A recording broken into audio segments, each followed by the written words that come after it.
Hi, I'm Dr. William Toffler, and I'm a professor of family medicine at Oregon Health and Science University in Portland, Oregon. I'm speaking for myself, of course, not for the university. I know that you've probably heard proponents of assisted suicide speak glowingly of what's happening here in Oregon. We have somewhat of a model legislation, if you will. Nothing could be further from the truth. There's really a shroud of secrecy over the whole process, and we really don't know what's going on because 90% of the time the doctor who prescribes the overdose isn't there. So it's all second or even third hand reporting that's making to the Oregon Health Division that tracks these reports. They don't investigate. So we really don't know what's going on. In the case of Patrick Matheny, for instance, with ALS on the coast, who took an overdose with the help of his brother-in-law because, you see, he couldn't swallow well. He also had depression and went through cycles of depression, and no one really screened for, is depression driving his suicidal ideations? Now, that's not just true with Patrick Matheny. A study done by Linda Ganzini, a doctor here at OHSU, a psychiatrist, showed that 25% of the patients that the so-called Compassion and Choices organization shared with her were depressed with major depression. 23% of those people were with anxiety, both of which are treatable disorders that shouldn't result in suicide.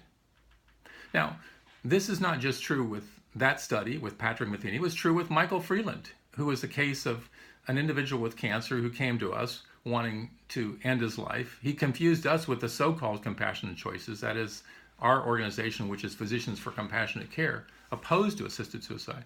So instead of getting a recipe to end his life, he got a counselor who asked him about his troubles. Gosh, you must be hurting to have those thoughts. What's going on? Well, he said he was in pain.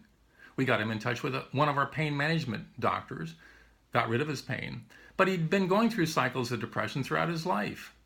He found an overdose doctor who gave him an overdose, someone in favor of assisted suicide as a doctor, and he had that at home. He gets admitted at one point to a hospital. We know this because he gave us access to his records.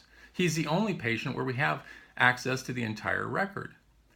They discharged him from the hospital having removed literally dozens of weapons, thousands of rounds of ammunition. They knew the overdose was there. They left it. This is incredible. Psychiatrists want to remove the harm with guns and they leave the overdose. He ultimately died naturally at home, reconciled with his 17-year-old daughter, and died 23 months later naturally with our support as Physicians for Compassionate Care. So there's a tremendous corruption. There's also a failure of the Oregon Health Plan to actually cover people. They deny pain medications that I want to give my patients, and yet they'll cover 100% the overdose that a patient may not even want, like Barbara Wagner, who wanted treatment for her cancer and would have lived statistically 45% more chance of being alive in 1 year with the medication. It was denied by the Oregon Health Plan, but they would cover 100% of her suicide. So the lack of trust is just profound. Patients literally have asked me if they get a non-hopeful report from a doctor, is that one of the death doctors? Before the passage of assisted suicide, this never was the case in Oregon.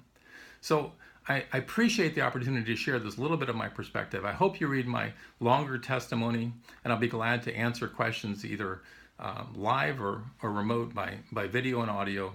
I'm 3,000 miles away. I appreciate the opportunity to share my opinion. Thank you very much.